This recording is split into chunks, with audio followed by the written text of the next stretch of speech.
الرحمن علم القرآن خلق الإنسان علمه البيان الشمس والقمر بحسبان والنجم والشجر يسجدان والسماء رفعها ووضع الميزان ألا تطغوا في الميزان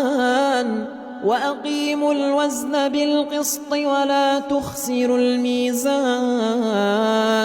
والأرض وضعها للأنام فيها فاكهة والنخل ذات الأكمام والحب ذو العصف والريحان فبأي آلاء